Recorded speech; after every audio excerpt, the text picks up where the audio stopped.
On est parti, vas-y, essaye. Salut Hugo. Ok, je t'entends. Parfait. Ok.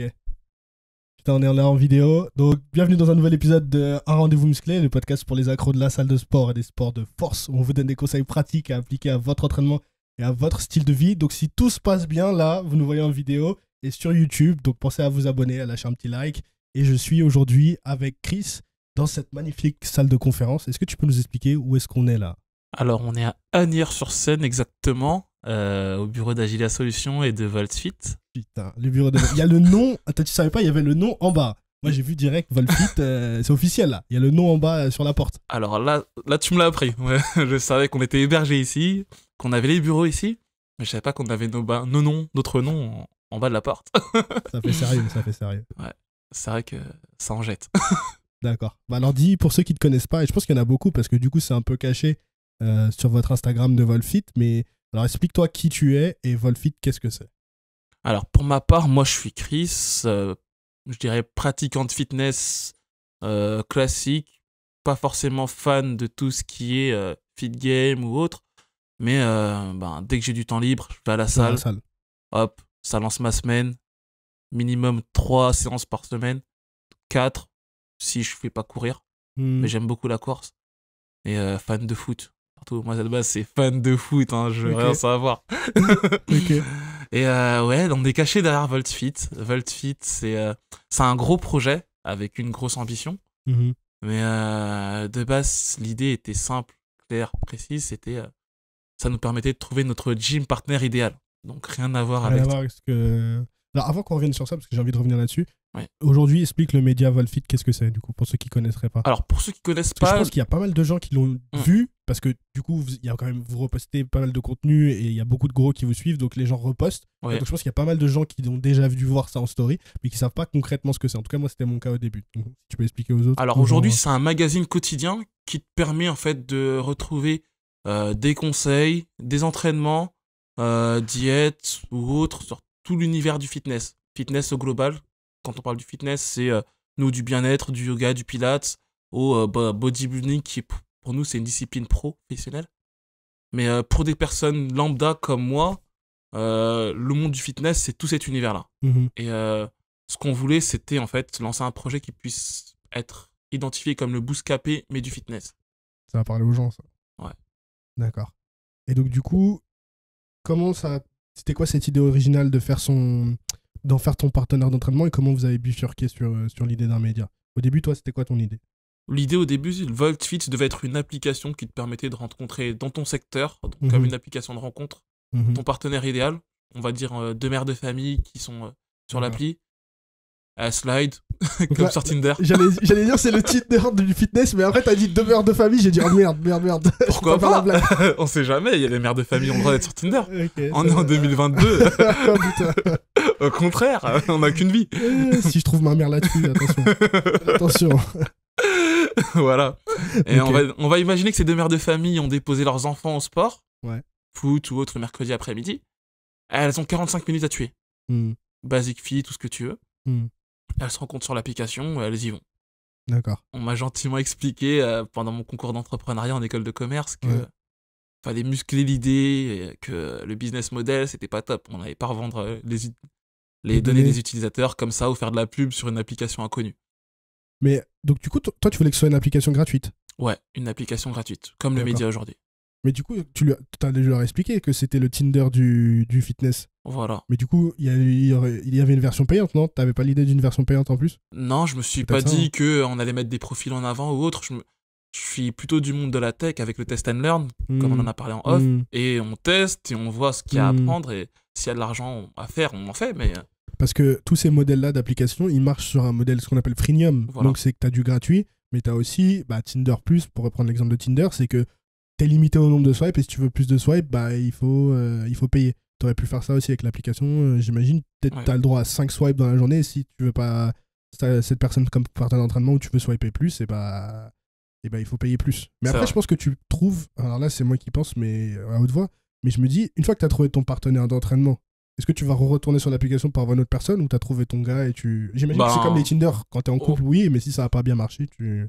Voilà. Non, ouais, c'est ça, Et ok. nous, ce qu'on imaginait pour retenir les gens sur l'application, c'était en fait cette partie qu'on va retrouver aujourd'hui, la partie média, où en fait, tu avais les infos partagées par des influenceurs, hop, et ben, on les mettait sur l'application parce que ben, YouTube, c'est pour tout le monde, Google, c'est pour tout le monde.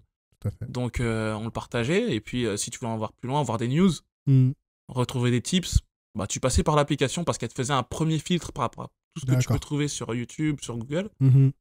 Et en fait, c'était plus que ton partenaire idéal, tu avais aussi derrière ton journal, en fait, ton carnet qui suivait ton entraînement. D'accord. Donc aujourd'hui, vous êtes plus sur un média. Est-ce que tu continueras toujours l'idée d'application ou tu te concentres à fond? J'imagine déjà c'est beaucoup de boulot, on va en parler, mais Volfit.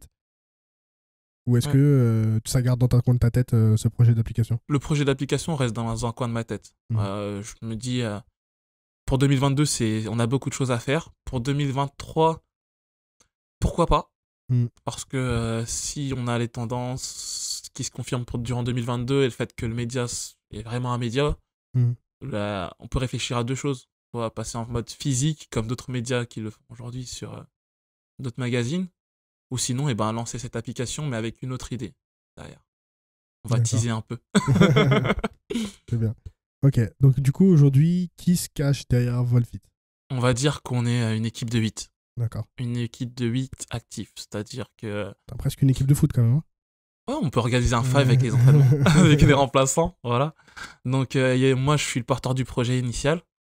Je me suis rapidement entouré de Mélinda dans l'équipe, qui est la responsable marketing dans l'entreprise où on bosse au quotidien tous les deux. C'est plutôt la voix de la raison, mon garde-fou. Sinon tu partirais dans tous les sens. Ouais, voilà, sinon on ferait n'importe quoi avec Voltfit. On prendrait les données de toutes les personnes qui sont abonnées et on les revendrait à n'importe qui. Attention. Voilà, on va pas le faire. Je vais se désabonner si tu dis ça. Je suis pas sûr que ce soit une bonne idée là. On va dire que c'est pas RGPD. Voilà, donc après t'as Marita Amour qui est ma petite sœur. À savoir qu'aujourd'hui on est moins sur le format dessin, mais dans un premier temps, pour se différencier des autres, pour lancer le média, on a repris en fait les visuels des personnes que l'on suivait et on les a dessinés. Et c'était Marita Amour qui s'occupait de ça. Donc aujourd'hui, il n'y a plus trop de dessins, mais c'est elle qui a lancé ça. Et le week-end, elle a ce qu'on a, celle qui fait le Reels qu'on fait tous les week-ends. C'est quoi ton entraînement? Hop, let's go. On a Kéliane qui a créé la charte graphique telle qu'on l'a maintenant. C'est-à-dire un peu plus dark, un peu plus fit, un peu...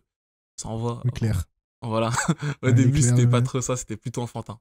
Non, mais c'est vrai qu'en tout cas, on vous reconnaît. Quand on voit les posts, etc. et tout en story, on sait que c'est vous, quoi. Ouais. On le doit à Kéliane, ça. C'est un gros taf. Ensuite, on a Céline qui nous aide à faire la veille. Je dirais que la tasse de café, elle est Full Metal Alchemist, j'adore. Full Metal Alchemist, c'est un peu l'emoji qu'on utilise en plus de l'éclair. Le bras d'acier, le bras de métal. C'est vrai. Donc c'est la base. Ouais. On a Céline qui nous aide à faire la veille parce qu'il y a beaucoup de stories à aller voir.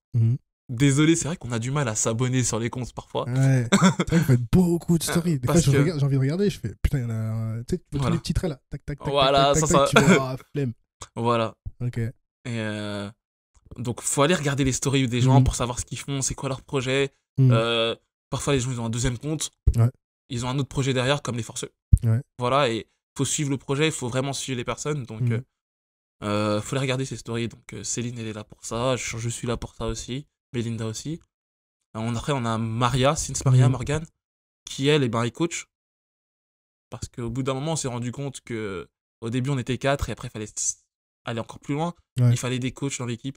Pour notre part, nous, on est, on va dire, passionnés de tech, passionnés de sport. On aime bien les projets d'entrepreneuriat, donc pourquoi pas, mais là, pratiquement, il fallait chercher du savoir. C'est ce qu'on est parti faire.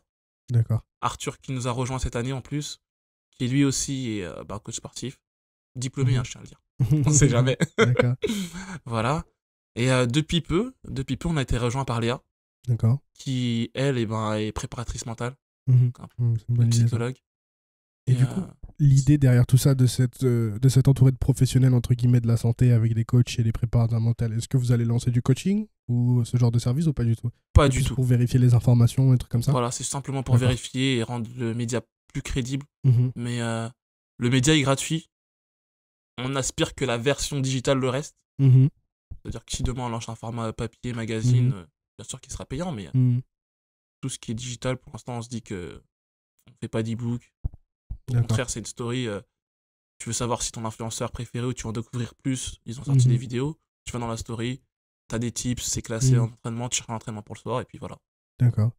Donc, ma question d'après, c'était comment vous choisissez qui vous suivez, entre guillemets, qui vous mettez en avant sur sur le média. Parce que moi, je sais pas si tu t'en rends compte, mais la première fois que j'ai lancé la chaîne YouTube, je me dis, putain, tous ces YouTubeurs, ils sont repostés par le Volfeed, j'ai aucune idée de ce que c'est, mais je pense que le jour où je vais être reposté par Volfeed, putain, ça veut dire, ça y est, je suis enfin dans le feed game. Moi, pour moi, indirectement, c'était ma validation dans le feed game, tu vois, même si c'est pas quelque chose que je recherchais de base, je me suis dit, c'est une étape, tu vois. Oui. Alors, je sais pas si c'est comme ça pour les autres YouTubeurs, j'allais dire petits YouTubeurs, mais je me considère comme un petit YouTuber aussi, donc en tout cas, ceux qui débutent, j'ai l'impression que, en tout cas, ça en dit beaucoup sur vous, que dans la tête des gens, et je pense que je suis pas le seul, vous êtes devenu une institution dans le sens où bah, pour moi, c'était une étape à franchir, tu vois, indirectement. Oui. Et une fois que j'ai été reposté par Volfeed, je me suis dit, ah ok, ça y est, il y a d'autres gens qui reconnaissent mon travail. Je suis, entre guillemets, un petit peu validé par les gens qui sont aussi dans mon industrie.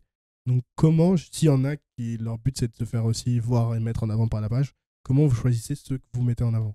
Alors, ce qui s'est passé, ça, c'est vraiment après qu'on a gardé on a gardé ce type de critères parce qu'aujourd'hui, il y a des gens qui n'ont pas besoin d'être validés par VoltFit. Je dirais que ils créent du contenu sur Instagram, ils ont XK, et voilà, malheureusement, aujourd'hui, on peut pas travailler avec eux. Nous, on travaille forcément avec les créateurs de contenu qui sont sur une autre plateforme qu'Instagram, dans un premier temps. On va dire YouTube pour la récurrence, ou les podcasts, donc Spotify. Moi, j'écoute beaucoup de podcasts, j'adore ça. Et on sait que ces gens-là, eh ben, ils travaillent beaucoup. C'est-à-dire que on oublie le nombre de personnes qui les suivent, qui les follow. On va dire qu'ils ont un rendez-vous récurrent. Et peut-être parfois, il manque de visibilité, mais au premier abord, quand on écoute, on se dit, cette personne-là, elle fait du taf. Cette personne-là, elle fait quelque chose. Et une fois qu'on a identifié cette personne, on va dire sur 2-3 semaines, si on lui a pas envoyé de message, on regarde son contenu, on suit, et on se dit qu'il y a de la récurrence. On se dit que, voilà, il y a quelque chose à faire.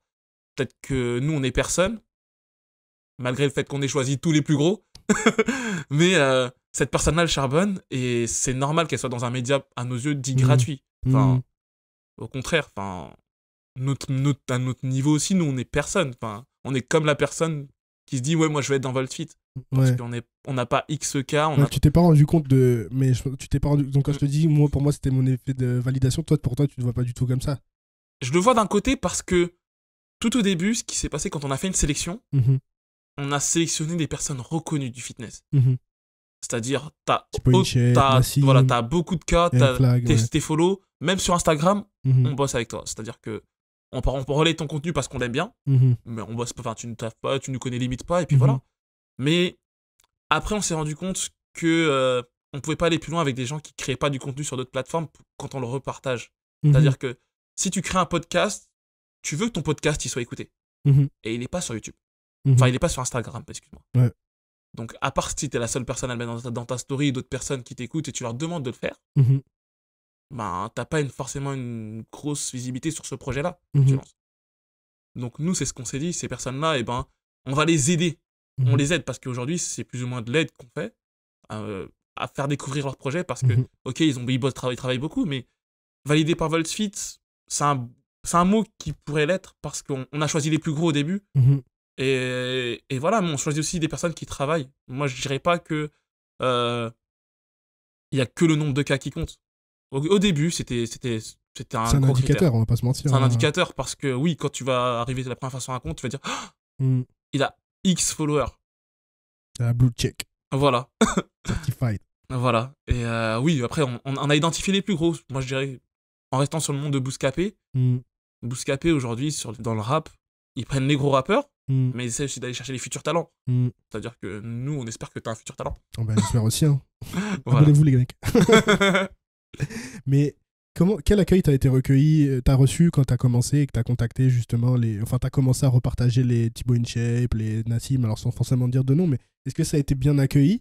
Ou est-ce que le fitness, il y a beaucoup d'ego, beaucoup de machin? Est-ce que vous avez eu des gens qui vont mal accueillir le truc en me disant ouais, tu te réappropries mon contenu, tu réutilises mes trucs pour reposter? Quel genre d'accueil vous avez reçu au début? On va dire qu'au début, on a sélectionné 150 personnes. Ah, quand même, c'est beaucoup. Hein. Ouais, c'est beaucoup. Beaucoup. Et ça a pris du temps parce que moi, je regardais pas les vidéos fitness ou autres. On va dire même concrètement, 2 mois avant de lancer le projet, je connaissais Thibaut InShape, Juju FitCat et Bodytime. Ah ouais, d'accord, ok. Donc T'es là, resté bloqué en 2009, toi.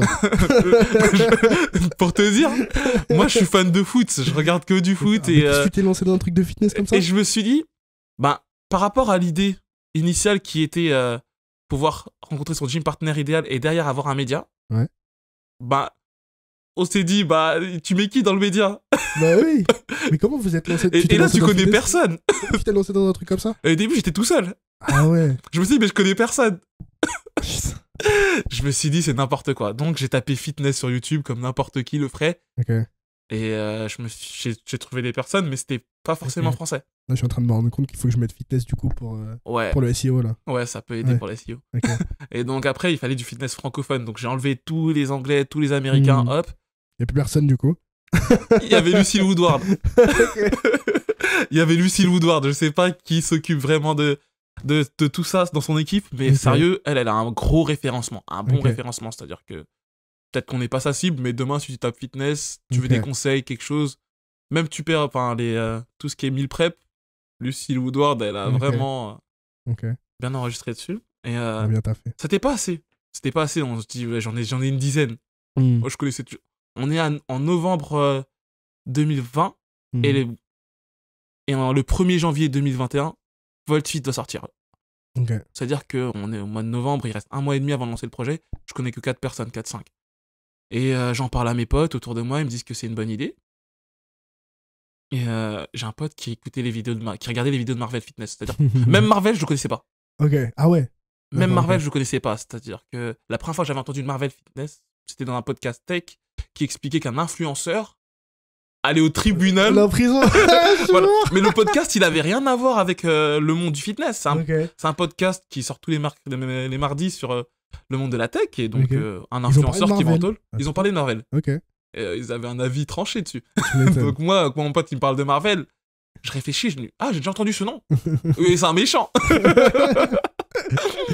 Donc, Ok. ce qui s'est passé, c'est que j'étais C'est encore un en peu le cours. freezer du.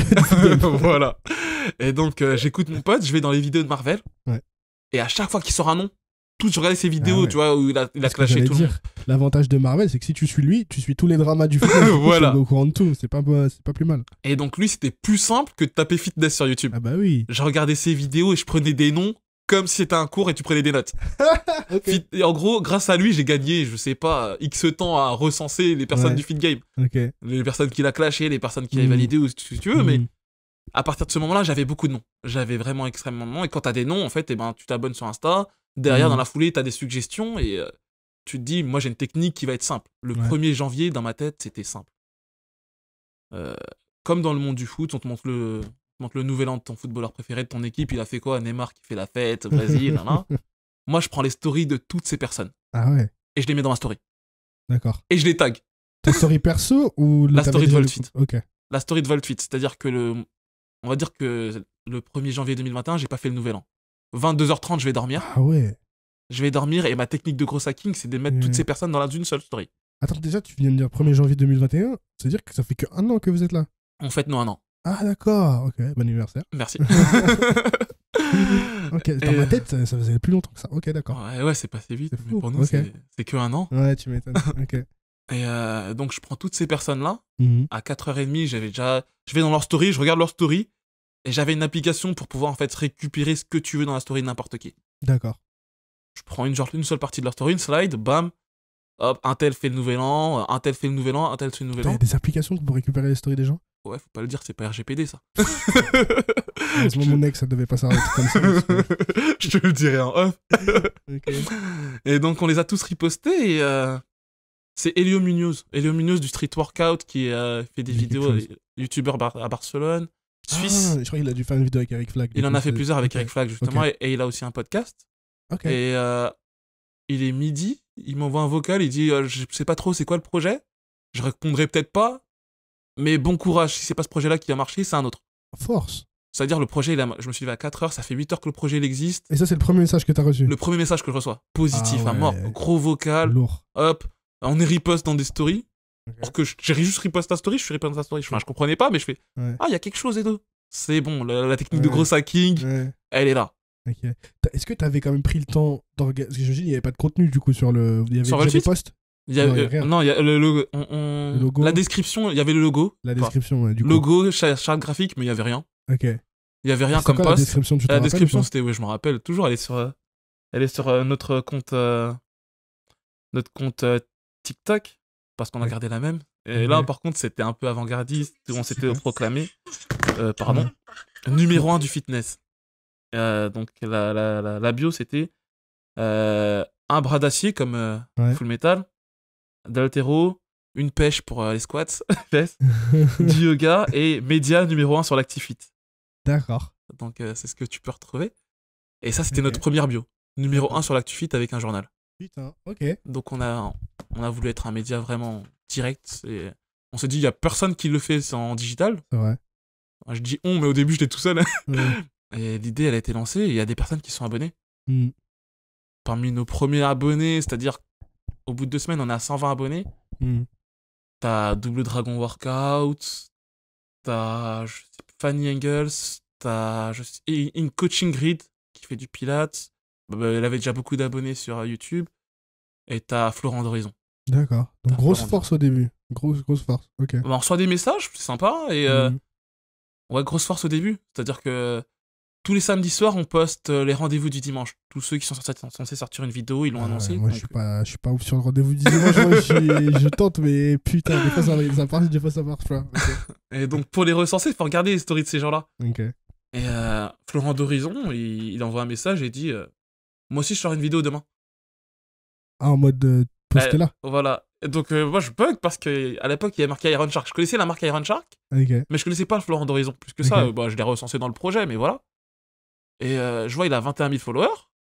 Et je vois, il est abonné à VoltFit. Et lui était piqué entre guillemets, si regarde la vidéo, voilà, mais de pas être dedans. Alors que c'est lui qui avait les 21 000 et vous aviez. 120 personnes. J'étais tout seul, il y avait 120 personnes. D'accord. Tu vois l'effet de validation que je te disais au début, il est quand même là. Hein. Ouais, donc il y avait peut-être un effet, mais au contraire, moi, moi je l'ai pris comme un message positif comme celui d'Elio. Hmm.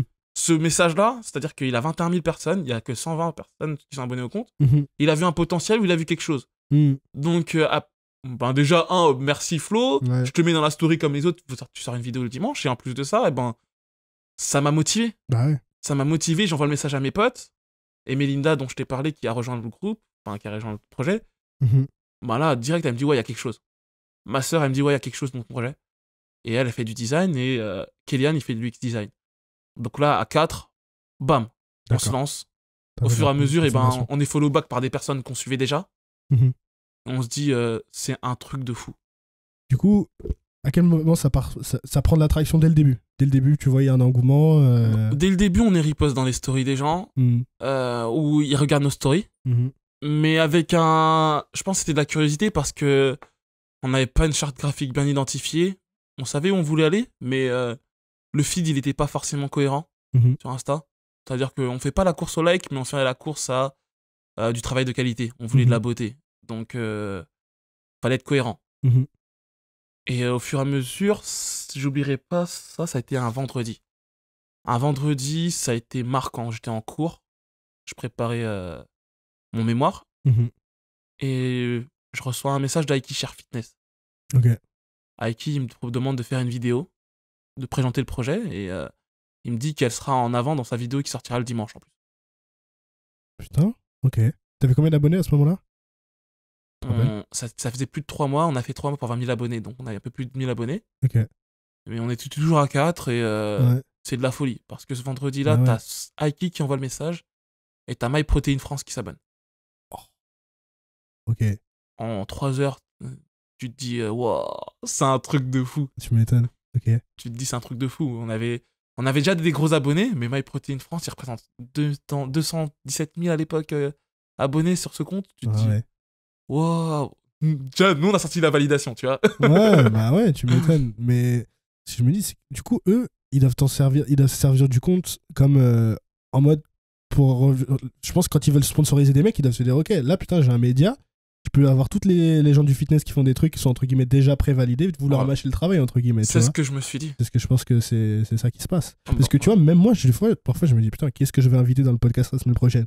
Et maintenant que je suis sur Volfit, je me dis, bah en fait, tous ces gens-là, entre guillemets, ils ont déjà été validés, entre gros guillemets, Et je peux chercher parmi ces gens-là des gens qui potentiellement déjà ont un podcast, donc ils ont l'habitude, ils seront plus enclins à dire oui. J'ai remarqué que les gens qui ont déjà, par exemple, Eric Flag, je me suis dit jamais il va me donner l'heure, tu vois. Oui. Mais j'ai quand même tenté parce que je me suis dit, il a déjà un podcast, il sait déjà ce que c'est, il n'y a pas de galère, tu vois. Et effectivement, il a répondu très facilement. Je me dis, déjà, rien qu'en m'abonnant à votre média, moi déjà, ça me permet de voir, d'avoir une liste de gens potentiellement que je peux inviter pour le podcast. Donc j'imagine que c'est ce que MyProtein s'est dit aussi. En me disant, putain, on en a marre de sourcer, de faire de la veille, de payer des stagiaires à faire de la veille. Ça se trouve, c'est même des Anglais qui payent pour faire de la veille sur le marché français, tu vois. Et là, en plus, on a enfin un média qui fait le travail pour nous, entre guillemets, ça doit être que bénéf. Bah, c'est ce qu'on s'est dit, nous, de notre côté. Clairement, on s'est même dit que entre les personnes qui créent des contenus, peut-être qu'ils ont des idées ou autres, ils cherchent de l'inspi. Faire des feats et tout aussi, ouais. Voilà, ou faire des feats. Ben, c'est là où ils vont aller. Moi, demain, j'ouvre le média et bam, je regarde les stories. Et on s'est rendu compte que justement, ces personnes regardent nos stories. Autant dans le groupe, au début, quand on était 4, je suis pas enclin à regarder des vidéos fitness de tout seul de base. Ouais. Il y avait personne qui avait ça. Donc la story Vault Fit était super longue. On l'a toujours trouvée longue. Ouais. Mais on s'est dit qu'elle était pas pour nous. Ok. C'est-à-dire que moi, j'étais là en train de la défendre à chaque fois qu'on me disait qu'il fallait la raccourcir, faire quelque chose. J'ai toujours dit non. Et heureusement qu'on la raccourcit pas. Mais c'est un travail qui est fait. Et ces personnes-là, comme tu dis, eh ben, elles sont semi-validées. Par nous, on est personne, mais on est semi-valide. Et derrière, les personnes qui aiment ce monde-là du fitness, elles découvrent d'autres comptes, elles vont plus loin avec ces personnes-là. Et puis c'est cool. Ouais. Ok, d'accord. Donc du coup, une fois que t'as été contacté par Akisha Fitness, vous avez fait la vidéo, il te demande de faire quoi sur la vidéo? De présenter le projet, c'est-à-dire que mon pote, on a à l'école, mon pote, on se met dans le couloir, bam, la vidéo elle est enregistrée, il la met le dimanche comme convenu, début de sa vidéo. Ok. On se dit, waouh, ça c'est de la folie. Ça, c'est de la folie. Et t'as eu un pic au niveau des abonnés ou des trucs comme ça Il y a eu des abonnés quand la vidéo est sortie, mais c'était pas le plus gros pic. Le vrai plus gros pic, on l'a eu, c'était le premier pic, et c'était Maxime Yedes. Ok. Maxime Yedes, j'oublierai jamais, le dessin il est fait. Et je dirais pas il nous donnait pas l'heure, mais il nous répondait pas aux messages. Enfin, on n'avait pas spécialement de messages, on a part le fait de se présenter. C'est ce qu'on a fait tout au début, à chaque fois qu'on s'abonnait à un compte, on disait qu'on était le média, hop là. On se pensait que en se présentant en tant que média, on aurait plus d'échanges avec eux qu'en étant des followers. Bien sûr. Ça l'a plus ou moins fait pour certaines personnes, mais il y en a, ils nous donnaient pas l'heure. Ouais. Mais c'est pas grave, on s'est dit, nous on aime votre travail, t'es pas obligé d'aimer mon travail pour que je continue à aimer ton travail. Ouais. Donc Maxime Yedes, il nous répondait jamais, mais il a vu l'article qu'on a fait, on a fait un dessin et il l'a mis dans sa story. Et il a écrit un article vraiment. Ce jour-là, la photo elle sort le matin, on la met le matin sur Insta. Et vers 11h, on a, je sais pas, 40 followers qui s'abonnent d'un coup. Ah ouais. Toute la journée, on en a compté 87 à l'époque. Je me rappelle, c'était le premier gros buzz pour nous. Dans notre tête, c'était... ouais, on est validé par quelqu'un et il a mis le truc dans sa story et... ça va loin. Ah ouais, d'accord. Et ça, on l'a eu plusieurs fois après. Ok. Mais la première fois, c'était Maxime Yedes de la Team NFC. Est-ce que tu as eu des... Alors, deux choses par rapport à... Enfin, ça n'a rien à voir avec Maxime. Le premier truc, c'est des retours négatifs dans le sens où des gens qui viennent vous dire ouais, vous repostez votre contenu, vous avez pas les droits, machin, vous réutilisez mes vidéos, etc. On a eu peur de ça. Ah ouais. On a eu très peur, c'est-à-dire que c'est pour ça que déjà on nous voit limite pas sur le compte. Parce qu'en fait on essaye de mettre en œuvre quelque chose qui est... Tu veux te dissocier du... Voilà, c'est le média. Le média en fait, t'es validé par un média mais t'es pas validé par ma personne. Et du coup en fait t'es censé être content que ton travail soit reconnu dans un média. Mais on l'a eu une fois. On l'a eu qu'une fois. Et la personne... Tu veux nous dire qui c'est ou... Ouais, y a pas de... Au contraire, aujourd'hui, on parle bien avec cette personne. C'était Delphine Marie Yoga. Mais c'était... Je pense pas que c'était méchant. Au début, c'était juste... On était tout nouveau. C'était le mois de janvier. On venait juste de lancer le projet. Elle a pas forcément aimé qu'il y ait sa photo sur un truc où elle a pas de contrôle. Il y a pas de contrôle et qu'en plus de ça, elle savait pas ce que c'était. Aujourd'hui, on peut les mettre dans nos stories, ces personnes-là, et elles nous disent merci. Je pense juste que t'as de l'appréhension sur tout ce qui se passe sur Internet. Ouais, surtout que n'importe qui peut... Après, moi, je pars du principe que si tu mets ta gueule sur Internet, sur Instagram et tout, et que tu essayes d'en faire une marque, les gens... De toute façon, c'est ça, dans toutes les conditions de trucs que tu signes, que tu lis jamais sur deux trucs, tu cèdes ton droit à l'image sur tout ça, tu vois. Donc c'est le jeu. Tu peux pas récolter les lauriers, les followers, et après te plaindre s'il y a quelqu'un qui prend un truc que t'as fait sur Instagram ou YouTube et qui fait une vidéo réaction ou ou qui vient critiquer ton travail, entre guillemets, même si c'est pas ce que vous faites, tu vois. Bien sûr. Donc, je trouve ça un peu hypocrite de venir se plaindre en mode droit à l'image, machin, etc., alors que c'est toi-même qui as posté la photo sur tes réseaux sociaux, tu vois. Je le comprends. Mais après, je peux comprendre aussi que ça peut faire peur.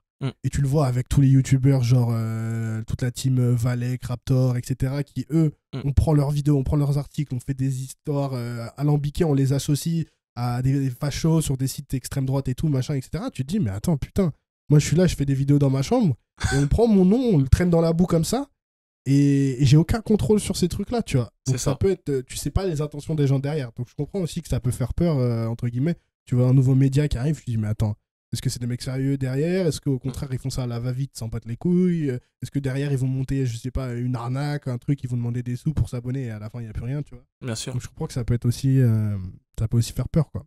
Ouais. Surtout que moi, derrière, en fait, j'ai pas forcément la même. Après, c'est le jeu des réseaux sociaux, mais moi, au contraire, je suis plutôt la personne qui dit si j'aime pas ce que tu fais, bah, je m'abonne pas, je like pas, je calcule pas. Ouais, normal. Et je ferai pas de réaction dessus, au contraire. Ouais. Moi, je pars du principe où il y a tellement de bon travail à mettre en avant que je vais pas perdre mon temps avec du sale taf, quelque chose que je valide pas. Et je comprends que ces personnes-là, eh ben, elles aiment avoir un contrôle sur leur image. D'ailleurs, nous, c'est ce qu'on fait, vu qu'on se cache. De ouf, de ouf, de ouf. Ok, et donc la deuxième question, c'est, vous avez commencé à prendre une orientation, je sais pas si c'est volontaire ou pas, mais plus body, j'ai l'impression. Dans les gens que vous avez recrutés dans ton équipe, il y avait des gens qui faisaient du body, etc. et tout.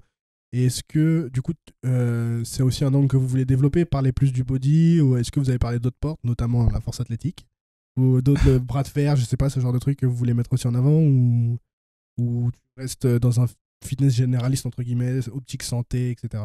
Alors, le body a été plus mis en avant parce que ça a été les personnes qui ont été les plus réactives. C'est-à-dire que ça a été... Au contraire, c'est à ce moment-là qu'on s'est rendu compte que nous, ça nous dépassait, le projet. Ouais. C'est-à-dire que moi, je suis une personne, à me dire, lambda, j'aime le foot, le fitness, les youtubeurs, je les connaissais pas. Donc, ces personnes-là, elles s'abonnent et elles veulent voir, limite, ces personnes du body qui sont sur aucun autre magazine, à part les gros, mais pas sur la format digital. Donc, on les a mis en avant parce qu'ils étaient là et... Parce qu'en fait, c'était limite un échange de force. Enfin, ouais, bien sûr. Ce monde-là, c'est un monde professionnel. Et vu qu'ils traînent à la salle de sport avec des personnes comme toi et moi, on a l'impression que c'est des personnes qui devraient être lambda ou autres. Alors que eux, c'est vraiment quelque chose de professionnel. Ils le vivent au quotidien. Pour moi, c'est des athlètes. C'est le côté qui va vraiment en avant. Mais on a pris cette route-là parce que c'est eux qui nous ont donné l'air. Ils nous ont dit bonjour, oui, bon, vous allez bien, hop. Ben, on a bossé avec eux. Et on continuera à bosser avec eux parce qu'on admire ce qu'ils font. Mais derrière, la force athlétique, oui, pourquoi pas. Au contraire, ben, je réponds à ton invitation et plus que ça, on s'est abonné, on sait ce que tu fais et on écoute. Après, je suis pas non plus l'ambassadeur de la force athlétique. Justement, moi aussi, j'essaie de me dissocier de ça dans le sens où il y a des gens qui font du contenu sur la compétition, qui le font très bien, qui sont des athlètes pour le coup. Je ne me considère pas comme un athlète, mais il se trouve que j'adore ce style d'entraînement, la force athlétique. Et c'est plus pour, on en parlait tout à l'heure, et j'en ai déjà dit 10 000 fois dans le podcast, donc je vais arrêter de radoter, mais j'essaie d'être le mec qui, voilà, de communiquer l'idée que tu peux faire de la force sans forcément vouloir être champion de France ou champion d'Europe ou champion du monde, tu vois. Oui. Il y a aussi de la place pour les gens. Tu fais pas du basket parce que tu veux aller en NBA, tu vois. Alors il y en a certains. C'est de la passion. Mais c'est pas, voilà, ou du foot, toi qui es dans le foot. Mais tu as le droit aussi de faire du foot, même si tu veux pas en faire ton métier. Et ben, moi, quand j'ai commencé la force athlétique, j'avais cette impression-là. Et c'est pas de la faute des gens qui font de la compétition et tout. C'est pas de leur faute si il se trouve que les gens qui font du contenu YouTube sont aussi des mecs qui sont champions de France, champions d'Europe, champions du monde. C'est pas de leur faute. Au contraire, c'est bien d'avoir ce genre de visibilité. Mais je me suis dit, putain, il faut aussi qu'il y ait une voix dans cette industrie-là du mec normal, quoi. Du mec qui aime juste s'entraîner et faire de la force mais aussi une vie à côté et veut pas tout sacrifier pour ce sport, quoi. Et donc, c'est aussi bien. Je pense que ça manquait ça aussi dans le body, tu vois. Parce que, alors, le body, en plus, je vais même pas comparer ça à la force athlétique parce qu'ils font des sacrifices autres que ce que nous, on peut faire. Mais par exemple, t'as Lucas Guif qui fait sa revue sur le bodybuilding. Je sais pas si tu vois qui c'est, Lucas Guif. Non. C'est un vrai... Ah ouais, là, on voit que t'es pas dans le fitness. Toi. C'est un vrai tonton du fitness à l'époque. Oui. Il a arrêté pendant longtemps. Maintenant, il fait des lives sur le bodybuilding. Et il a ce qu'il appelle la revue du bodybuilding, où genre, je sais pas si c'est tous les jours maintenant, mais entre midi et 13h, il fait des lives et il commente l'actualité du bodybuilding. Et, français ou international. Et il a reçu un super bon accueil des body parce que je regardais dans ses commentaires et tous les body disaient mais putain enfin un mec qui parle de notre taf et lui aussi a fait des compétitions en body mais ses objectifs c'est pas l'Olympia, lui il est toujours naturel etc et tout mais il comprend leur truc, il est assez dans le milieu pour comprendre leurs sacrifices et comprendre leur vitalité et il a une plateforme qu'il a acquis avant en faisant du contenu fitness plus mainstream qui met au service des bodybuilders tu vois Voilà. et les mecs sont super contents d'avoir un mec qui putain enfin on a un mec qui même s'il est pas bodybuilder pro c'est donner la peine quand même de faire une sèche, de monter sur scène, donc il comprend notre problématique. Et en plus, il nous met en avant avec son audience. Il a 100 000 abonnés, tu vois. Ouais. Donc ils se sont dit, enfin, en fait. Et c'est exactement ce que vous faites à une échelle un peu plus petite. Mais je pense que le body, ouais, effectivement, ça manque de gens, entre guillemets, mainstream qui mettent ça en avant. Mais parce que le body, par nature, c'est un truc extrême, quoi.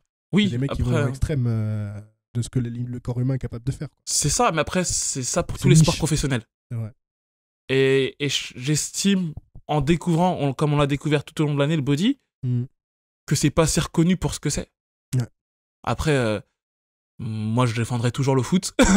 Parce que quand t'as X personnes qui suivent le foot, c'est normal que t'aies des retombées X sur le foot. Mais quand t'as X personnes qui suivent le body, au bout d'un moment, faut aussi les retombées. Il y a pas... Le problème, c'est qu'il n'y a pas de retombées. Et je les comprends, ces gens-là. S'il n'y a pas de retombées, enfin, je suis pro, t'as une carte pro, t'as des personnes qui, limite, te crachent dessus sur le fait que t'es une carte pro et que derrière, tu dois pas vivre comme un pro. Mais c'est pas de leur faute s'ils vivent pas comme des pros. Il y a juste un manque de structure.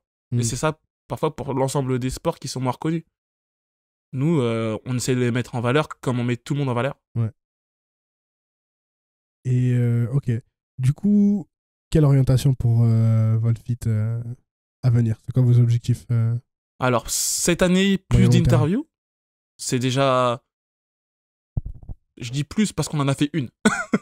Mais en soi, non, des interviews, je dirais minimum, on espère en faire une trentaine cette année. D'accord. Vraiment, soit micro-interview ou autre, mais on a déjà un lieu qui va nous recevoir. Ouais, on est bien, on est bien reçu ici. Ici, mais ça sera plus beau. Un lieu d'exception. Oh, ah oui, tu m'avais dit un petit peu. Voilà. Putain, ok. Donc, on a de la chance à ce niveau-là. On espère couvrir des événements. Ouais. Et on espère aussi devenir, je dirais, à la rentrée au mois de septembre, avoir un air un peu plus mainstream. C'est-à-dire que quand je prends le virage dans ma tête, que je dis le Bouscapé du fitness, Bouscapé, c'est un média rap, mais ils partagent pas forcément que de l'actu rap. Oui, c'est vrai qu'ils sont plus mainstream maintenant, ils passent de l'actu pop culture, on va dire. Voilà, et pour moi, je pense en étant plus mainstream, ça va peut-être plus ressembler à des personnes qui sont comme moi, de base. Je suis abonné à VoltFit parce qu'aujourd'hui, c'est mon projet. Je vais pas te mentir, je suis pas abonné à VoltFit parce que voilà, je veux que le projet me ressemble, mais aujourd'hui, il me ressemble pas du tout. C'est-à-dire que j'identifie les personnes qui aiment ce milieu, qui aiment le fitness, mais pour moi, il y a toujours pas assez de tips, il y a toujours pas assez ce contenu qui ferait que moi, je m'abonnerais en étant vraiment la cible que je recherche. Après, c'est pas forcément une chose dans le sens où pour grossir, enfin pour commencer, t'es obligé d'être très niché. Oui. D'être très niche. Donc c'est pour ça que même si de base toi tu voulais être mainstream, indirectement ça s'est niché tout de suite avec, je disais, il y a les mecs du body qui t'ont répondu, etc. et tout. Et pour avoir la base, l'audience, je pense que c'est une bonne chose. Et après, forcément, même les gens qui sont dans le contenu très niche, moi je vois la force athlétique, etc. et tout, et c'est aussi pour ça que j'ai lancé le podcast, c'est parce que il n'y a pas que ça qui nous intéresse. Et en plus, j'essaie d'ouvrir les perspectives aux autres. Mais on a forcément d'autres centres d'intérêt. Et effectivement, dans le fitness, t'as de tout. Donc, tu commences niché, mais après, effectivement, en faisant des tips, ce que tu dis, un peu plus mainstream, c'est sûr que ça va s'ouvrir. Surtout si toi, t'as cette vision-là, quoi. Ouais. Bah après, je pense que c'est plutôt, à mes yeux, c'est plutôt une chance d'avoir cette vision-là, tout en respectant, parce qu'à mes yeux, il faut respecter les personnes qui nous valident ou qui sont vraiment les premiers à s'abonner, parce que ça serait peut-être les trahir s'ils se reconnaissent plus. Moi, je veux pas les trahir. Je me dis, en étant par exemple fan de Bouscapé, fan de foot, si demain, je veux un truc qui est manga, donc foot, ça sera du Olivier Tom, je serais content. Okay. Si ça sera du One Piece, s'il n'y a pas vraiment de rêve, ça sera bizarre. Ok. Tu veux quand même rester dans cette ligne éditoriale Fitness, mainstream, des trucs marrants, peut-être des posts beaucoup plus drôles, humoristiques, mais toujours sur le fitness. Voilà. Ok. D'accord. Après, aller chercher deux sports différents, oui. Comme tu dis, le power, oui. Clairement. Je vais t'envoyer des messages comme le Tinder et puis je vais slider en DM. Bien sûr, c'est ouvert. Qu'est-ce que j'ai vu que maintenant aussi, vous shiftez de plus en plus sur les stories en agence de communication. C'est un truc nouveau. Ça, on l'a fait très tôt, ça Ok. par contre. Ah, d'accord, Après, ok. je dis très tôt, mais vu que ça fait un Tout an, est c'est tôt, pour ça. ok. Tout a été limite Ok. lancé en même temps. C'est-à-dire que on veut un média gratuit, digital Mhm. gratuit, Mhm. donc pourquoi pas. Mais on a des compétences. Ouais. On a tous des compétences plus ou moins différentes. Moi, je suis ingénieur commercial. Mhm. Tout ce qui est stratégie commerciale. J'ai un BTS aussi assistant de gestion. Donc aujourd'hui, tout ce qui est organisationnel, on s'est dit on peut aider des créateurs de contenu. Parfois, ils sont tout seuls parce qu'ils sont au début, ou Ah, mais même là, ils grossissent. Et puis voilà, non. En écoutant des vidéos, des podcasts, tu te rends compte que parfois ils demandent de l'aide, ils demandent des avis. Ouais. Et ça nous a permis de bosser avec des créateurs de contenu D'accord. sur l'agence. Et au contraire, Melinda, elle est responsable marketing. T'as des UX et UI designers dans l'équipe. Ok. Donc, comment ça marche du coup? Est-ce que déjà ça marche, vous arrivez à dégager un revenu significatif avec ça? Ou est-ce que c'est encore en lancement Sur cette partie-là, Ouais. on a un objectif de 30K à la fin de l'année Ok. 2022. Ah ouais, ok. Donc, l'objectif. Ouais. Et quel genre, à qui ça s'adresse du coup? Et donc aux créateurs de contenu fitness. Et quel genre de service vous proposez? Je dirais créateur de contenu fitness ou coach sportif qui veut se développer sur le web. Mhm. Et là, on s'adresse vraiment aux coach sportifs. Donc, eux, s'ils n'ont aucune stratégie ou autre, on les aide. Mhm. Les personnes qui sont déjà installées, même des groupes, vu qu'aujourd'hui, on bosse avec 2 gros créateurs de contenu. Mhm. Et là, ils sont en pleine réflexion. Ils disent qu'ils veulent trouver une nouvelle niche. Ils sont en manque d'inspiration. Mhm. Ou ils ont juste besoin de valider quelques idées, Mhm. parfois. Donc, on fait une réflexion. Et nous, derrière, c'est beaucoup de conseils, de la strat, Mhm. et peu d'opérationnel. C'est-à-dire que soit tu as quelqu'un derrière pour faire de l'opérationnel, soit à partir de ce moment-là, nos compétences, elles seront limitées parce que UX et UI designer, mais notre designeuse, elle est vraiment dans une niche spéciale de dessin. D'accord. Donc, c'est pas des compétences qu'on a. Et après, tout ce qui est veille marketing, on a une responsable marketing qui est Melinda. Donc, au contraire, Mhm. là, par contre, tu as des données précises. D'accord. C'est vrai que c'est pas mal des fois, surtout je pense aux petits créateurs comme moi, entre guillemets, on va dire. T'es vachement dans ton silo, dans ton cylindre, la tête dans le guidon, tu vois. Et c'est vrai que parfois je me dis, putain, j'aimerais bien brainstormer avec une équipe, tu vois. Des Oui. gens qui peuvent justement me tirer de là et me dire, ok, qui ont la vision, entre guillemets, de big picture, tu vois. Mm. Qui peuvent vraiment avoir une vision d'ensemble. Et ok, est-ce que là, ce que tu es en train de faire, c'est cohérent? Est-ce que tu es toujours en ligne avec ton branding? Est-ce que là, tu t'éparpilles un peu? Est-ce que peut-être cette vidéo YouTube, c'est une bonne idée, mais peut-être que si tu changeais ce truc dans le script, ça parlerait à plus de monde? Tu vois, surtout dans la force athlétique où on est très entre soi, même si quelque part, je pense que je fais un bon taf et j'essaye de plus en plus de. Alors, pas de sortir de ce niveau-là, parce que je serai toujours un mec de la force athlétique et j'en ferai jusqu'à ce que je crève, tu vois. Mais, Tu la die. que je crève. Mon rêve, c'est de crever sous une barre de squat. C'est incroyable, ça. Si je peux partir comme ça, ce serait ouf. Bref, pas trop tout de suite, genre à 90 ans, 100 ans, tu vois, pas tout de suite. Ah ouais, mais la barre, quand même, à 70, ça, les jambes, elles commencent à parler, non? Et il y a un gars, je sais plus comment il s'appelle, un peu américain, 64 ans, Ouais. toujours des compétitions. Ah et ouais. des compétitions, le mec, il est à 200 squats, des trucs comme ça et tout, hein. Tu vois. Donc, moi, franchement. Ça fait de la résistance. Non, je pense que c'est bon. Mais ça pour dire quoi? Oui, que des fois, tu te dis, surtout quand t'es tout seul dans ton truc, tu te dis, putain, sur 2-3 trucs, ce serait pas con d'avoir quelqu'un avec qui Bien sûr, discuter des idées, quoi. c'est ce qui se passe. Nous, c'est ce qui se passe concrètement. Je regarde beaucoup de contenu. Moi, je regarde vraiment à mort. Autant, de base, je suis pas quelqu'un qui aime ça. Mais j'arrive à classer, prendre des notes ou autre. Mhm. Et parfois, tu vois que les personnes, elles font des erreurs, des tips. Ou tu te dis, mettez-les-moi en commentaire. Tu regardes les commentaires de la personne, il n'y a personne qui lui met en commentaire. Ouais, ça, c'est un truc de fou. Nous, L'engagement, parfois, c'est notre première approche. Je vais Ok. t'envoyer un petit message. Je vais te dire, ça, ouais, voilà. Mhm. Si tu veux en discuter plus, nous, on a l'agence, et puis voilà. Ok. Et, Ouais. et c'est comme ça que ça se fait. Et au contraire, nous, on pensait pas que au niveau agence, ça allait le faire. Ouais. Ça le fait. Et il y a de la demande. Ok. C'est vrai que l'histoire, ce que tu dis sur les commentaires, c'est pas con parce que parfois je fais ça sur le podcast et alors peut-être les gens skippent l'intro. Souvent je fais une petite intro et j'ai dit ok, qu'est-ce que vous avez pensé de ça? Ça c'était un peu différent. J'ai même découvert que sur Spotify maintenant tu peux faire des Q&A, des sondages. Les gens peuvent aller voter sur Spotify. C'est une nouvelle feature. Et bon après je pense que les gens sont pas encore habitués, mais c'est vrai que t'as très peu de participation. Le monde, il y a pas assez de feedback. Ouais, les gens. Et là c'est un appel que je fais aux gens. Je regarde directement la caméra. Franchement. En tout cas moi et je pense que les autres aussi sont ouverts comme je le dis souvent, surtout sur le podcast. Putain, le podcast il est aussi pour vous, donc plus vous participez, plus vous donnez des retours, que ce soit en message ou en commentaire sur les trucs, plutôt en commentaire parce que ça aide aussi avec l'algorithme et ça fait connaître le truc, plus on s'améliore. Donc on fait les choses aussi pour vous. On fait pas le podcast, je me fais pas chier là à prendre le bus avec tous mes 3 trépieds, mes 4000 caméras et tout, juste pour parler avec Chris. Ça me fait kiffer de parler avec Chris, mais si je vous parlais avec Chris, en fait, on se serait juste pété un café, je me serais fait moins chier. Ça fait moins dur et plus léger. Voilà. Ah, même si on a déjà le super café, mais donc si on fait tout ça, c'est aussi pour vous. Donc aidez-nous aussi. Le mieux pour nous le rendre, c'est un commentaire et un like et de s'abonner, mais aussi à nous parler, à nous dire ok, ça c'était pas bien. Toujours dans les trucs constructifs, mais ça c'était pas bien, ça j'aurais fait différemment. Et plus on va interagir les uns avec les autres, plus on va pouvoir améliorer le concept, quoi. Oui. Donc, et moi, je me dis que nous, on a eu de la chance parce que nous, on est une équipe. Ouais. C'est-à-dire qu'il y a plein d'avis différents. Ouais. Sauf que au début, il manquait vraiment l'avis de la personne qui est vraiment la cible de Voltsuite. Mais voilà. Mais pour les autres créateurs de contenu, c'est difficile. T'es tout seul, t'es dans ton projet, tu t'essayes de le faire vivre et ben, la commu... D'accord, vous lâchez un like, un pouce, bah c'est cool, tu vois. Il y en a, ils écrivent premier commentaire en dessous de la vidéo. Ouais, prums. C'est bien pour le référencement, au contraire. Mais est-ce que ça m'aide à m'améliorer? Enfin, au moins, ils supportent, c'est gentil. Mais dans une démarche stratégique, il y a des limites. Il y a des trucs à faire. Okay. Je voulais qu'on parle un peu plus de toi quand même, tant qu'à faire. Ouais. Même si je sais que tu veux pas trop te mettre en avant, juste laisser le média parler pour toi, mais qu'est-ce qui, toi, du coup, t'a donné cet esprit entrepreneurial, du coup? Parce que c'est quand même une aventure de monter tout ça, c'est du stress, c'est pas la voie classique. Qu'est-ce qui, toi, t'a donné cette fibre-là? Je dirais que je suis tombé amoureux de l'entrepreneuriat à l'école. On va dire comme tout le monde, on a un parcours atypique.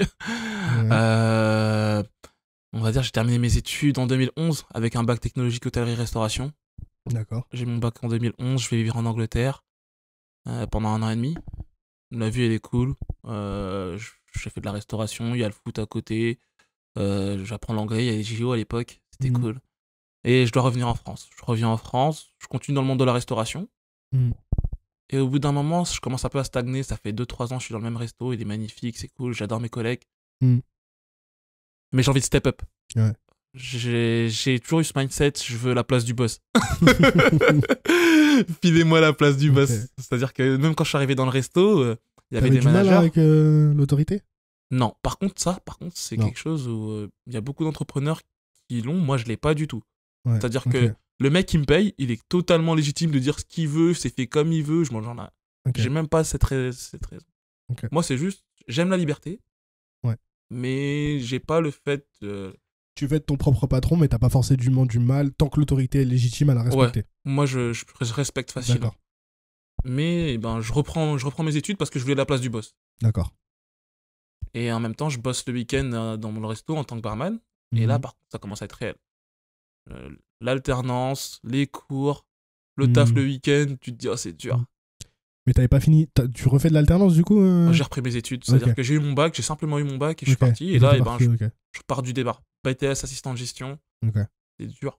Ce que j'allais dire, parce que c'est facile, on entend parfois, je sais pas si tu vois Gary Vee, qui fait du contenu, putain, tu veux faire un truc, vas-y, va vivre chez tes parents à 30 ans, reprends tes études et tout, on s'en bat les couilles, mais parfois tu me dis, mais là par exemple, si je devais retourner en cours, et encore, j'ai fini qu'il y a 1 an et demi, tu vois, donc techniquement je pourrais retourner, ça m'aurait pas trop changé. Est-ce que toi, ça t'est posé la question de dire, ah non, finalement, je flemme de retourner et tout, j'ai passé l'âge, ou est-ce que tu t'es dit, non, putain, j'ai un objectif, c'est ça qu'il faut pour l'atteindre, bah j'y vais, quoi. L'option 2. Mais il fallait pas me dire à quel point c'était dur. Parce que c'était dur.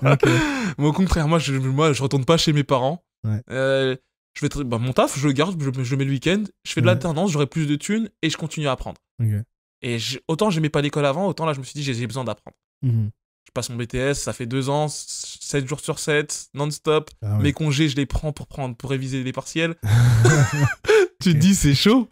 Mais qu'est-ce qui, du coup, te justifie ton BTS, tu en as besoin pour faire le taf que tu fais là, ingénieur commercial? Ouais. Ok, d'accord. Mais au début, non. C'est-à-dire que je fais un BTS assistant de gestion dans une optique différente. L'optique, c'était de step up dans le resto, mais je voulais pas faire une autre alternance dans un autre resto. Je me suis dit, le monde de la restauration, je le connais déjà depuis 2007. Et là, ça va faire plus de 5 ans que je suis dedans. Non, je veux découvrir autre chose. Voilà. Et après 3 ans, donc en bac plus 3, Ouais. Licence, je fais un commerce international et j'arrive dans cette entreprise. Et à partir de ce moment-là, mon patron, il a un bon mindset. C'est-à-dire que il aime bien les jeunes qui ont faim, qui ont la dalle. Pas forcément pour bosser pour lui. Ça, en plus, ça, tu vois, c'est important Ouais, parce ça, que c'est un il y en bon a, gars. ils aiment les gens qui ont la dalle, mais pour leur vendre du rêve. Ouais, pour bosser dans leur entreprise, ouais. Voilà. Et ça lui faisait pas peur le fait que je bosse le week-end, que j'ai des envies entrepreneuriales ou autre. Et il nous a toujours conseillé. Donc, il nous file des idées, des billes ou autres, et ça continue. En bac plus 4, ma M1, Ouais. là, j'ai des cours d'entrepreneuriat. Ok. Et là, par contre, je tombe amoureux. Ok. Est-ce que c'est en cohérence avec ce que tu fais, toi, dans ta vie de tous les jours d'entrepreneur? Parce que moi, franchement, il y avait des trucs. Donc, quand je suis arrivé en master, j'ai pas fait le master d'entrepreneuriat, j'ai fait marketing. Ouais. Parfois, ils disaient des trucs. Franchement, on avait des trucs, je me rappelle toujours, en cours de market, on avait étude de cas. Alors, vous êtes consultant chez Danone, repensez la stratégie internationale, Danone, groupe international et tout, comment ils devraient faire le truc, qu'est-ce qu'ils peuvent améliorer. Je vais te dire, mais gros, on est en 3e année d'école de commerce. Et là, tu es en train de me dire, vas-y, tu veux que moi je trouve une solution pour le groupe Danone. Si j'avais vraiment la solution, en fait, je serais déjà parti de l'école, ils m'auraient déjà embauché, et je claquerais des 1000 € la journée, tu vois, en tant que consultant. Je vois ce que tu veux dire. Je te dis, mais c'est irréalisable, ça n'a rien. Et puis surtout, quand les mecs qui veulent commencer dans l'entrepreneuriat en sortie d'école, t'es pas du tout Danone en fait. T'as pas du tout des gros budgets comme Danone de publicitaire. T'es là, t'as pas de thunes, tu dois monter ta boîte, tu galères, tu dois faire des levées de fonds, des trucs comme ça. Mais jamais on avait des trucs sur la levée de fonds, tu vois. Jamais on avait. Moi, je suis pas d'accord avec toi. Ah ouais, toi, t'as une bonne école. Après, Non, je dirais pas que c'est forcément l'école, je dirais c'est mon mindset. Je suis quelqu'un de curieux. Ouais. Et il y a des trucs parfois, et comme t'as dit, c'est pas réel. Je suis pas Danone et dans ce cas-là, je prendrais 1000 balles par jour. Ouais. Moi, c'est pas quelque chose qui va me venir dans ma tête. Je me dirais, ah ouais, il y a des cas comme ça. On va tester, on va le faire et on va voir. On va tout donner par contre. Moi, c'est. Quand je m'investis dans un projet, je donne tout. Là, j'ai pas de regret. Mais il n'y a pas l'idée de départ de c'est réalisable ou c'est pas réalisable. Je me suis toujours dit que si tu veux faire quelque chose, tu le fais. Quand j'étais en Angleterre, j'aimais pas l'école, mais je voyais des gens, ils étaient au resto avec moi, ils étaient au foot avec moi, et ils allaient en cours d'anglais. C'est-à-dire des Brésiliens, des Espagnols, ou des gens de l'Est, et tu te dis, moi je suis juste là pour aller au resto, les gars, chill, je suis français, hein. Nous en France, on n'a pas ce mindset. Et quand j'ai repris mes études, j'ai eu ce mindset-là, et font repousser les limites. En anglais, c'est beyond your limit. Tu les repousses, tu vas au-delà de tes limites, et peut-être tu vas les connaître. C'est-à-dire que t'es pas Danone, mais si t'as la bonne idée, ce qui se passe en école de commerce, quand t'as une bonne idée, il se passe quoi? Ils prennent ton idée, et t'as pas les 1000 balles, mais t'avais la bonne idée. Et t'as le stage. Ah putain, ça me fait tellement penser, on avait un truc comme ça en école de l'ISEG, en dernière année. Du coup, je crois que c'était le cours de business model. C'était sponsorisé par le groupe Accor Hôtel. Donc pour les gens, c'est tous ceux qui ont les Bercy et le groupe Accor, donc tous les hôtels, les Ibis, les trucs comme ça. Et donc tout le cours du semestre de business model, c'était vous êtes le groupe Accor, designez une stratégie, un business model. Et à la fin, donc il y a un concours, le prof qui désigne l'équipe qui gagne, et l'équipe qui gagne va pitcher le truc au groupe Accor à la défense à côté. Tu vois. Et si tu gagnes, ils en prennent 2, je crois, en stage. Ils appliquent l'idée, ils prennent l'idée et ils en prennent 2 en stage. Et je te dis, mais gros, l'idée, tu sais combien elle coûte? Toi, t'es là, tu me donnes un putain de stage de 6 mois payé 500 balles alors que je vais donner une idée gratuite comme ça. Et tous les ans, ils ont une trentaine d'idées, une trentaine d'équipes gratos, brainstorming des gens d'école de commerce, donc des gens quand même assez bien formés, quoi, qui réfléchissent un petit peu quand même. Peu importe ce qu'on pense aux écoles de commerce, c'est quand même des gens qui réfléchissent un peu. Et gratuitement, comme ça, ils ont 30 nouvelles idées. C'est une mine d'or. Putain, ils se foutent de notre gueule. Et nous, on est là, oh putain, stage chez Accor Hôtel, incroyable. Alors que non, gros, le chèque, en fait. Moi, je veux des royalties, en fait. Voilà. Et là, tu l'auras, tu les auras pas. Tu sors d'école, tu te dis, ah, putain, je vais devenir cadre à Accor Hôtel, un stage de 6 mois, merci, amen. Alors qu'en vérité, c'est eux qui doivent te dire merci, tu vois. Voilà, mais c'est... Là, c'est quand t'as la vision plutôt du businessman. C'est quand t'as cette vision-là que tu vois qu'il y a 2 côtés. Il y a le côté où t'encaisses et il y a le côté où t'es content de donner. Non, normalement, t'es pas censé être content de donner. C'est un échange. C'est-à-dire que dans la restauration, par contre, très tôt, ça, je l'ai compris. Malgré que le fait que j'ai pas le côté, la vision entrepreneuriale à cette époque-là, c'est mon taf, il est fait, il est bien fait, tu me payes et on est d'accord. À chaque fois que j'étais payé, en plus ça, t'as les pourboires en plus quand tu travailles dans des beaux établissements. Et moi, j'ai fait une école hôtelière, j'ai fait des palaces. T'as ce truc-là. Donc t'as l'idée de faire un bon travail pour avoir un bon salaire et les pourboires, parce que tu peux vivre de tes pourboires sur Paris. Les mecs de la restauration, ils brassent. Tu vois, le taf, il est dur, tu lui laisses Tu laisses 2 balles, lui, il se dit juste merci pour les 2 balles, mais il y a une table, elle va me lâcher 10. Ouais, okay. Et c'est ça, moi, ça a toujours été ça mon mindset. Ouais. Tu fais un bon taf, t'auras une bonne récompense. Ouais. Quel conseil tu donnerais? Parce que c'est vrai que moi, je vois souvent ça et il m'a fallu du temps pour comprendre ça et de l'expérience. Mais j'aimerais bien qu'on puisse accélérer le processus pour les jeunes, entre guillemets, qui cherchent des stages et qui nous écoutent. C'est que quel conseil tu donnerais à ces jeunes-là pour avoir ce mindset-là? Parce que parfois, je me vois encore quand je faisais des CV, des lettres de motivation, c'est limite, je suppliais les mecs de m'embaucher, tu vois. Et quand tu fais des trucs comme ça, en fait, tu leur donnes tout le levier pour t'écraser et profiter de toi, entre guillemets, tu vois. Et il a fallu beaucoup plus d'expérience. Et après, je pense que c'est normal, tu dois passer par là aussi pour comprendre, ok, qu'est-ce que moi je peux apporter aussi à l'entreprise. Parce que quand tu as 16, 18 ans, effectivement, et que tu n'as jamais fait de stage de ta vie, effectivement, tout ce que tu peux apporter à l'entreprise, c'est un nouveau regard extérieur. Mais. T'as pas forcément le truc. Mais comment, et alors j'imagine que ça revient à la confiance en soi, quel conseil tu donnerais à ces jeunes-là pour qu'ils adoptent plus ce mindset et avoir plus confiance et qu'ils comprennent que, ok, moi aussi j'ai des trucs à apporter à l'entreprise. Et comme tu dis, c'est un échange. Oui. C'est pas merci, amen, merci de me donner ma chance et de m'embaucher en stage pour que je valide mes crédits ECTS. Oui. Là, ça va être difficile parce que. Je te prends un petit peu sur le spot, ouais. Parce que moi, par exemple, là, c'est vraiment familial. Moi et Ouais. mon petit frère, on a toujours eu cette vision de notre mère qui nous disait, eh ben, faites ce que vous avez à faire, travaillez, mais vous n'êtes pas. Notre mère, elle nous a déjà conditionné à être comme ça. Mm. Et depuis petit, moi, on nous appelait les frères modestes. C'est-à-dire qu'on n'était pas modestes. Ah, ok, d'accord. On nous appelait les frères modestes parce qu'on l'était pas. Quand tu me parles de foot ou de sport, tu mets sur un terrain, je veux gagner. Ouais. Je veux la première place. Là, tu m'as expliqué que dans la vie normale, je suis gentil, je suis sympa, mais là, tu m'expliques qu'il y a de la compète. Ouais. Il y a de la compète, je veux gagner. Ok. Avec mes potes, je suis le pire chien dès qu'il y a de la compète. Je fais du foot, j'ai 2 potes à qui j'ai fait les ligaments croisés, alors qu'on n'est pas pro. Ah ouais, t'es un dangereux, toi. Je suis désolé, mais j'avoue que ce mindset-là, moi, c'est dès que tu me mets dans une situation où il y a de la compète, j'ai une autre personnalité qui se transforme. Et quand t'es jeune, t'as 16, 17 piges, tu le sais peut-être pas, mais si t'aimes gagner, tu vas savoir te vendre en disant, moi, ce que je vais apporter, c'est pas une nouvelle vision. Je vais t'apporter la vision de la jeunesse actuelle. C'est-à-dire comment les jeunes y pensent. Parce que si tu me prends comme un nouveau jeune. Mais si c'est pas le transmettre, si c'est pas échanger. Je suis une personne assez ouverte d'esprit et j'aime bien casser les barrières entre les personnes. C'est-à-dire que on va se tutoyer, on va se parler normalement. Ça, c'est mon côté naturel. En plus de ça, j'ai été barman. C'est-à-dire que peu importe ton statut social, je vais échanger naturellement avec toi. Ouais. Je vais avoir un petit sourire, je fais une blague, c'est décontracté. Ça détend l'atmosphère. Ouais. Voilà, un truc balourd, mais vas-y, hop. Tu sens un parfum que tu reconnais déjà vu que t'es déjà... Ah, j'aime bien votre parfum, c'est pas...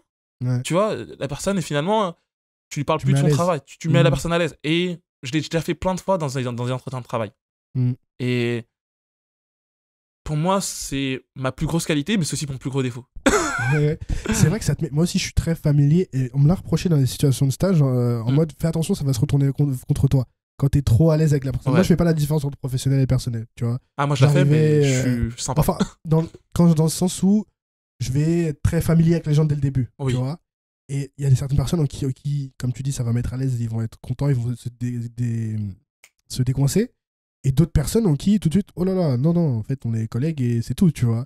Ouais. Et parfois, d'être trop familier, moi, on me l'a déjà dit, j'ai des managers qui me disaient, mais attention, parfois, tu parles un petit peu trop, pas vulgairement, mais t'es trop à l'aise, en fait. Et donc, c'est peut-être ça aussi, Je suis d'accord avec toi, mais moi, j'ai eu la chance de le faire dans le monde de la restauration. Okay. Et quand je suis passé dans le monde tertiaire, le monde des bureaux, tu te rends compte que les gens, ils sont moins cool, ils sont plus serrés. Ouais. Mais dans le monde de la restauration, je me rappelle, le premier jour, t'arrives, tu vois quelqu'un, c'est un nouveau, tu dis, première question, t'as une meuf? Le mec, il dit, non, je suis gay. T'as un mec? Voilà. Mais tu vois, moi, j'ai jamais eu ce genre de limite. On m'a toujours dit, mais ce mec, il est fou. Ouais. Et alors? Viens, on rigole. Mais dans le monde de la restauration, ça passe. Ouais. Alors, je me suis rendu compte que dans le monde tertiaire ou même à l'école, on m'a catalogué comme étant dingue. Tu vois. Et je me suis dit, ouais, d'accord, vous êtes l'esprit un peu coincé. Moi, je le fais, mais dans le respect. Je veux pas te manquer de respect, surtout. Ouais. C'est ça, en fait. La barrière, tant que tu as toujours le respect, en fait, c'est ça. Le problème, c'est quand les gens sont trop familiers et qu'ils manquent de respect aux autres. Tu vois, c'est vrai que t'as raison. C'est ça. La barrière, elle est fine entre on est cool, mais quelque part, toi, t'as la retenue de dire, ok, si c'est mon patron, il y a quand même cette zone de respect, cette limite que tu vas pas franchir. Il y a des gens qui sont cool, mais juste trop cool. Voilà, trop cool. Qui manquent de cette barrière-là. Ok, ouais. T'as ça, et je me rappellerai toujours, dans un taf, on m'a dit le premier jour, tu passes plus de temps avec tes collègues que ta famille ou tes potes. Donc, Ouais. en fait, ça devient tes potes, que tu le veuilles ou non. Mm. Et bah, limite, dès que t'es au naturel, voilà. Ok, tu reprends un peu sur toi, tu mets des marques, tout le monde pose des limites du respect, mais tu respectes quelqu'un. Comme je t'ai dit, le premier jour d'un collègue, je lui ai dit, t'as une meuf? Il m'a dit non, et je suis gay. T'as un mec? Je me suis pas dit, ah non, il est gay, faut pas que je lui parle. Alors que j'ai grandi en banlieue, tu vois. Tu penses comme tu penses, mais après, moi, je suis parti en Angleterre, ça m'a ouvert l'esprit. Ça aussi, ça a participé aux choses. Moi aussi, j'ai bossé pour Hermès au Faubourg Saint-Honoré. Donc, quand je suis arrivé là, déjà, je me mettais la pression de ouf. Je me disais, putain, un truc de luxe et tout. Regardez-moi, je suis là avec mon bob, gros. Et je me suis dit, putain, et puis tout le monde est en costard et tout là-bas. Je me dis, ça va être coincé de ouf. Premier jour, j'arrive dans les vestiaires des mecs. Déjà, tout le monde était gay.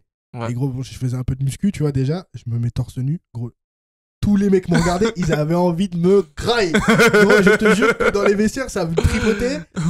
Franchement, un mec fait ça à des meufs, ça porte plainte. Je te jure. Mais comme je suis aussi assez ouvert d'esprit, et puis moi j'aimais bien rigoler avec eux. Tu sais, je les tentais. Ouais. Je disais alors et tout. Bon, je lâche pas des blases parce que. Voilà, mais. Et je les tentais. Mais après, c'était. Et parce que on arrivait à être familier comme ça, mais dans le respect. Et eux, ils avaient aussi le respect de pas me mettre inconfortable. Dans le sens, ils savaient que j'étais pas gay. Voilà. Donc ils allaient pas faire des trucs chelous. Tu vois. Voilà. Et tant qu'il y a cette familiarité, on rigole, mais il y a que ce respect. Tu vois, c'est là où on peut être dans l'échange de rigoler. Ouais. Mais au moment où le moment où tu perds ce respect-là, c'est là où les choses peuvent un peu tourner au vinaigre. Et je pense qu'il faut jamais le perdre, ce respect aussi. Ce respect ouvre une liberté qui est contrôlée. Et ça, c'est bien, c'est cool.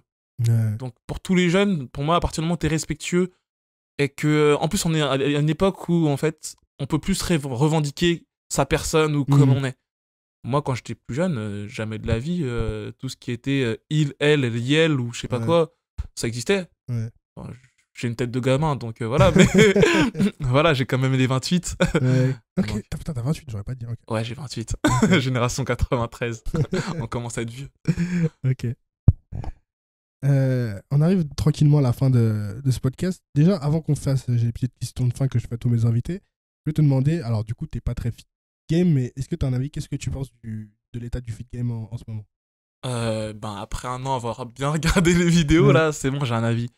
Pas forcément tranché, mais il y a des trucs que j'aime pas forcément le jugement. C'est-à-dire que, comme tout à l'heure, je te parlais de respect. Les premières fois que j'ai regardé les vidéos de Marvel Fitness, je te cache pas que moi j'étais choqué. Ouais, des fois il va les premières fois. Après, je dirais que j'apprécie maintenant ces vidéos. Mais les gens, j'ai l'impression qu'ils oublient que tout ça c'est du travail. Il y a de la manière dont nous on a été accueillis. Après, on a été gentil avec tout le monde, donc il n'y avait pas forcément ce risque-là. Mais ils ont reconnu notre travail. C'est ce qu'on a voulu mettre en avant. Et puis voilà. Mais ça se crêpe le chignon, ça se tire. C'est pas de la télé-réalité, mais et il y a des gens, ils aiment bien dire du mal d'autres personnes, alors que il y avait plus pour moi le fait de vraiment créer cette cohésion. Et au fur et à mesure que l'année est passée, nous on a vu plus de feats, on a vu plus de choses. Peut-être que je ne connaissais pas ce monde-là assez et que j'avais peut-être une autre pensée vu que j'avais limite pris des cours du fitness avec Marvel Fitness. Mais voilà, finalement, il y a du partage et je l'aime bien ce monde-là. Au contraire, moi, t'as de l'appréhension quand tu vois des gens musclés à la salle de sport et que t'es peut-être moins musclé qu'eux. Mais en fait, ces gens-là, ils sont humains, ils sont cool, ils rigolent, ils sont comme toi. Après, non, j'avais pas une image péjorative, je dirais, vu que moi j'aime bien le sport, la compète, et comme je te dis, j'ai plutôt tendance à écraser l'adversaire qu'autre chose. Les ligaments croisés à ses potes, ok. Voilà, mais aujourd'hui, c'est beaucoup plus positif que ce que je pensais avant, et au contraire, ces gens-là, ils sont accessibles. Ils sont accessibles. Ok.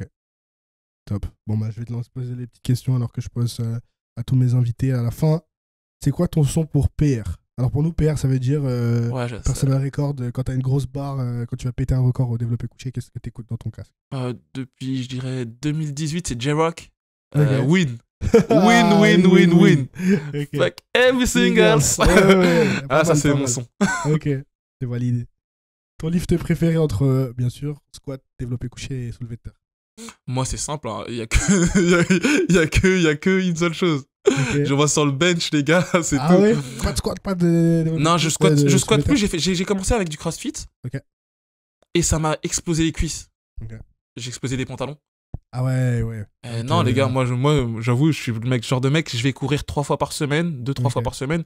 Ok. Le leg day, il est light. Ouais, ouais. Il est au poids de corps. Ouais, c'est vrai que pour les jeans encore, on attend la startup qui va faire des jeans pour les mecs des go muscu parce que c'est toujours une Oh, ouais, galère. c'est horrible, les gars. Ouais, surtout les power, on fait tellement Mm. tu fais tellement de squats, c'est vrai que tes cuisses, au bout d'un moment. Toi, je suis toujours en jogging, moi. Moi, je suis en jean là, aujourd'hui en plus, Ouais. donc j'ai envie d'être à l'aise. Ouais. Ok. Fitness Park ou Basic Fit? Basique parce qu'ils ont un bon prix, et en plus de ça, je Ok. paye la version plus chère et tu peux inviter un pote. Ah, ok. N'importe Je savais lequel. pas. Ok. Mais sinon, Fitness Park, ils vendent du rêve. Ok. Qu'est-ce que tu prends en intra-training? Ça, je le fais préféré? ouais, je le fais plus trop. Avant, je faisais, j'ai une centrifugeuse à la maison. D'accord. Et je faisais une boisson à base de citron, pomme et concombre. D'accord. Pas mal, hein? Ça a l'air bon. Ouais, j'avais des recettes vu que je suis barman et Ouais. beaucoup d'H2O dans le concombre, ça facilite la récup après. Ok. Le citron, le peps, la Ok. pomme, j'adore la pomme. Le côté glucides aussi. Mm. Pas mal. Ok. Est-ce que tu as une question pour moi? Bien sûr. Maintenant, nouvelle. Vas-y. Il y aurait moyen de te faire venir dans l'équipe Voltfit. Où est-ce que tu veux que je trouve du temps pour venir bosser pour Valfit? On trouve toujours quand on veut. Franchement, On verra bien. on peut faire des trucs, c'est vrai qu'on peut faire des Ouais. trucs. Mais faut Non. réfléchir à un truc qui nous arrête tous les deux. Venir à plein temps dans l'équipe, je pense que je peux pas. Il y a personne Mais qui a plein temps dans l'équipe. Réfléchir sur un truc, pourquoi pas. Affaire à suivre. Affaire On à va le suivre. faire. Ça marche. Dis aux gens où ils peuvent te retrouver. Vous pouvez nous retrouver sur Instagram, voltfit-officiel. Ça aussi, c'est rien, officiel, on s'est Ouais. inventé une vie hein, au Ah ouais début. Bah, On a si mis t'avais pas le. Il Je était pris crois- le nom de domaine ou pas? Enfin, le nom Ouais, de Voltfit, je l'utilisateur. crois que c'était déjà pris, mais Ah, voilà, le fait de c'est faire obligé. officiel, ouais, c'était quelque chose. Ouais. Donc Vaut mieux Voltfit, officiel que 92-8 machin 9 de I, je sais pas. Tu vois ce que je veux là, dire? c'est mon Insta perso. Donc on est principalement sur Insta. YouTube, ça va se développer cette année aussi. Un Voltfit officiel sur YouTube. On peut déjà retrouver quelques récaps. Dans TikTok, on a supprimé les contenus. Sinon après, on est sur LinkedIn pour les professionnels. Ça fait toujours classe. Ok, merci beaucoup Chris. C'est moi qui te remercie, Hugo. Ok, cool. Et n'oubliez pas, du coup, c'est la fin de cet épisode, de vous abonner, de lâcher un petit like, un petit commentaire. On a parlé de l'importance des feedbacks, donc surtout là, je pense que ce sera la première vidéo YouTube sur la chaîne. Donc n'hésitez pas à nous faire de votre feedback. Je vais essayer de monter tout ça et j'espère que les caméras ont bien tout enregistré. On va croiser les doigts et merci Chris. Avec À la plaisir. prochaine.